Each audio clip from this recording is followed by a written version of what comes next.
Paz do Senhor, meus irmãos, tudo bem com vocês? Nesta tarde eu gostaria de compartilhar um texto que se encontra no livro de Joel, capítulo 2, versículos de 15 a 17, que diz assim: Toque a trombeta em Sião, proclamem um santo jejum, convoquem uma reunião solene, reúnam o povo, santifiquem a congregação, congreguem os anciãos, reúnam as crianças e os que mamam no peito, que o noivo saia do seu quarto e a noiva dos seus aposentos, que os sacerdotes, ministros do Senhor, chorem entre o pórtico e o altar e orem. Poupa o teu povo, ó Senhor, e não faça da tua herança um objeto de deboche e de zombaria entre as nações. Porque hão de dizer entre os povos: onde está o Deus deles? Restaurando o que foi perdido. O livro de Joel, ele narra a calamidade nacional. Judá, ela é levada para uma terra distante, na cidade de Babilônia. E a causa principal de tudo isso é o pecado da nação contra o seu Deus. Eles cometem um adultério espiritual, ou seja, eles adoram outros deuses em vez de adorarem o Deus que os criou. E eles se prostituíram com outros deuses e deixaram o seu primeiro amor, Jeová. Num contexto de grandes pragas, com a invasão de gafanhotos e de uma terrível seca, com a combinação desses dois fatores, houve uma grande escassez sobre a terra. No capítulo 1 de Joel, ele dirige-se a diversos grupos distintos de pessoas, quando descreve a terrível praga e suas consequências devastadoras. Versículos de 1 a 4, ele faz uma pergunta, dizendo assim, ele pergunta aos velhos se eles se lembram de uma tragédia como essa em dias anteriores. Talvez seja uma pergunta que nós poderemos fazer ao pessoal da terceira idade, aos nossos velhos de hoje, se eles realmente já viram ou se lembram de uma tragédia como essa, tão grande, em que várias vidas dos nossos mais idosos estão sendo ceifadas. Itália, Espanha, França, e em todo o mundo a gente tem visto aí uma mortandade muito grande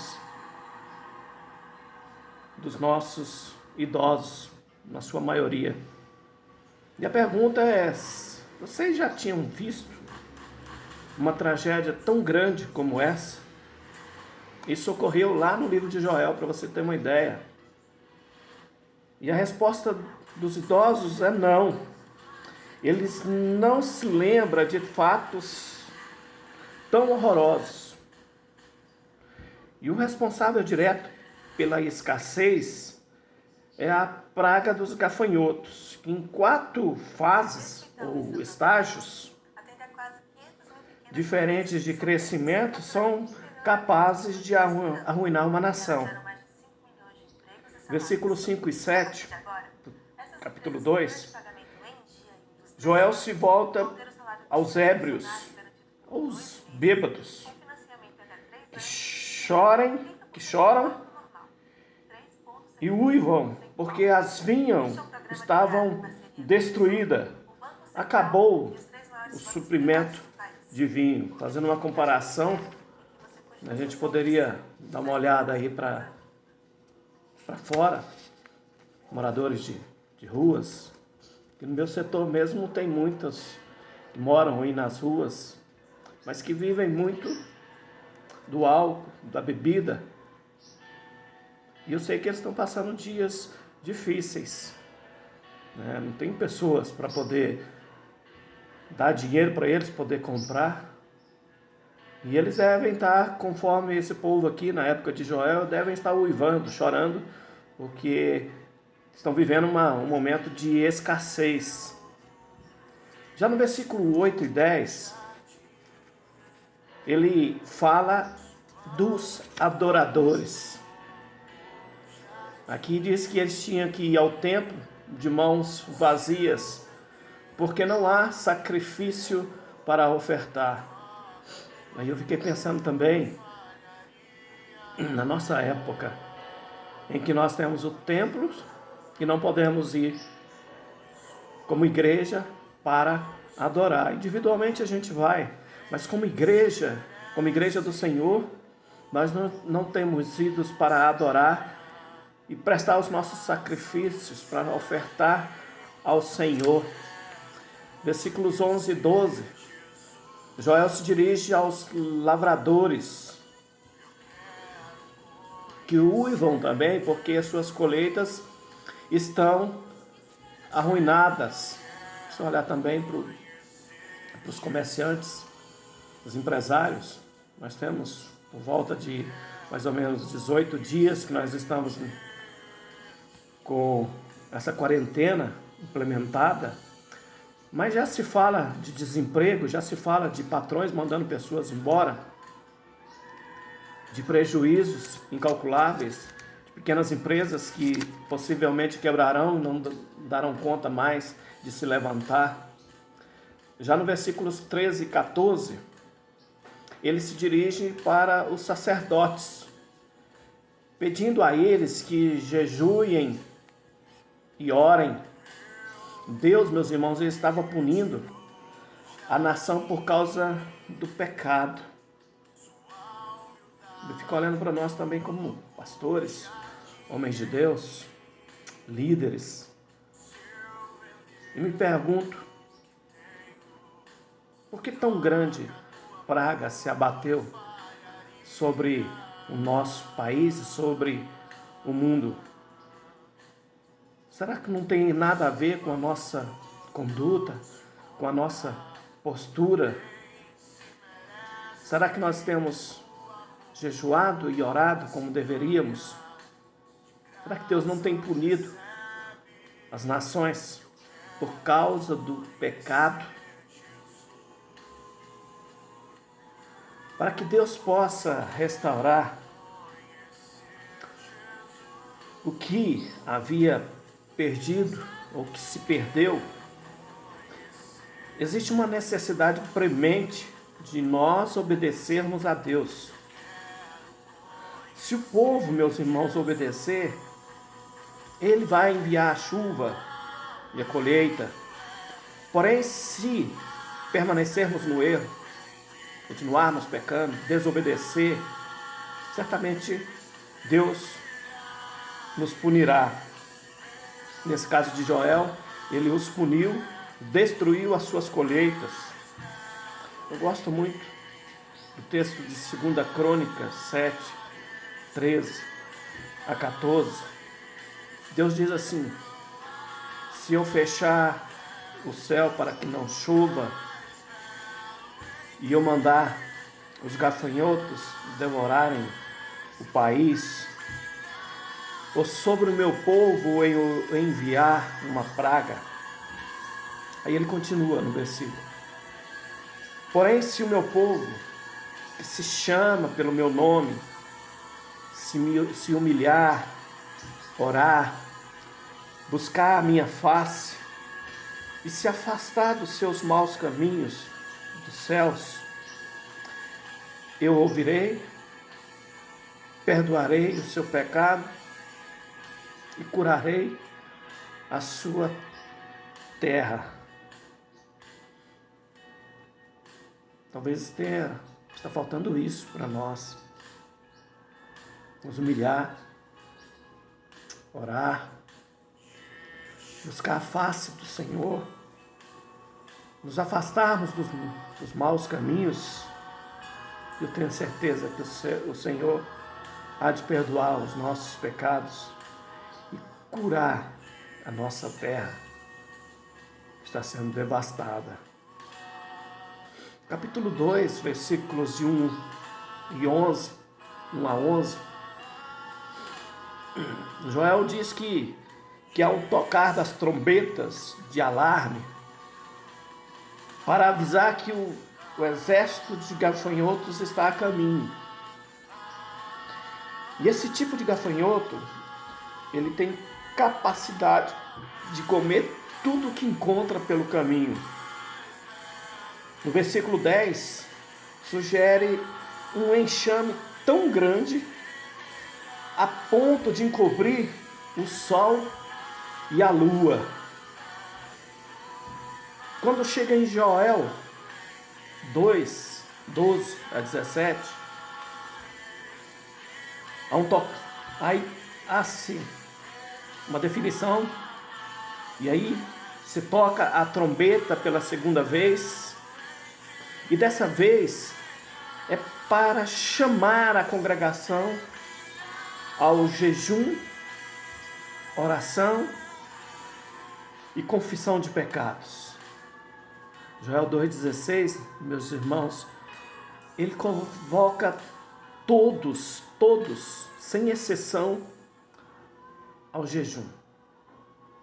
Ele chama as crianças, ele chama os adolescentes, ele chama os jovens, os adultos e os velhos. Ele diz assim: decretem um jejum santo, convoquem uma assembleia sagrada, reúnam o povo, consagrem a assembleia, ajuntem os idosos, reúnam as crianças, até os recém-casados devem deixar os seus aposentos. Os sacerdotes que ministram perante o Senhor chorem dentro do templo. Joel chama o povo para uma mudança interior, um rasgar do seu coração, humilhar-se perante a Deus. Joel 2, 18 a 27, meus irmãos. Nós temos a resposta do Senhor para o seu povo. Deus promete a restauração. Deus promete afastar o exército dos gafanhotos e restaurar as pastagens, conforme está no versículo 24. As eiras ficarão cheias de trigos, os tonéis transbordarão de vinho novo e azeite, versículo 26. Vocês comerão até ficarem satisfeitos e louvarão o nome do Senhor Deus. E tem uma promessa aqui para esse povo, que diz assim: nunca mais o meu povo será humilhado. Joel 2, 28 a 29. Ainda prediz um tempo áureo que ocorreria com o povo. A promessa do derramamento do Espírito Santo, que diz assim: depois disso, derramarei do meu Espírito sobre todos os povos. Diz que os seus filhos e filhas profetizarão, os velhos terão sonhos, os jovens terão visões, até sobre os servos e servas derramarei do meu Espírito. Essa mesma promessa que nós encontramos lá no livro de Atos, capítulo 2, do derramamento do Espírito Santo que veio sobre os discípulos. que estavam reunidos no cenáculo, e todos ali receberam o Espírito. E Joel aqui, meus irmãos, ele termina o capítulo 3, versículos 18 a 21, predizendo bênçãos para o seu povo. Versículo 18: naqueles dias os montes gotejarão vinho novo, das colinas manará leite, todos os ribeiros de Judá terão água corrente, uma fonte fluirá do templo do Senhor e regará o vale das acácias. Diante de tudo isso que nós ouvimos, eu creio, mas creio mesmo, meus irmãos, que há uma promessa de restauração daquilo que está sendo perdida para as nossas vidas. Mas para que isso ocorra, é necessário que nós, como povo de Deus, confessemos os nossos pecados e nos arrependamos deles. Possamos voltar para o Senhor de todo o nosso coração, com jejum, com lamento, com pranto, com choro mesmo. Rasguem aí o seu coração e se voltem para o Senhor, o seu Deus. É momento de nós rasgarmos os nossos coração e chorarmos diante da presença de Deus, pedir perdão pelos nossos pecados, porque eu sei que Deus, meus irmãos, Ele é misericordioso e compassivo, muito paciente e cheio de amor. Amém? Vamos orar. Senhor, eu te adoro e bendigo o teu santo nome. Louvado seja o teu santo nome. Ó Deus, perdoa os nossos pecados, perdoa os nossos erros, tenha misericórdia do nosso povo, tenha misericórdia dos mais velhos, ó Pai, daqueles que estão na terceira idade, das pessoas que estão no grupo de risco de 60 anos para cima. O Senhor visita agora nos hospitais cada um deles, visita a Itália, Senhor, visita a Espanha, a França, visita os Estados Unidos, visita o Brasil, visita o estado de São Paulo e do Rio de Janeiro, ó Pai, e tenha misericórdia do teu povo. Nós estamos diante de Ti, rasgando os nossos corações e Te pedindo perdão pelos nossos pecados. Obrigado, Senhor. Nós oramos em nome do Senhor Jesus. Fiquem com Deus, que essa palavra sirva de ânimo para que você possa juntar seus irmãos e dobrar os seus joelhos e invocar o Deus que tudo pode.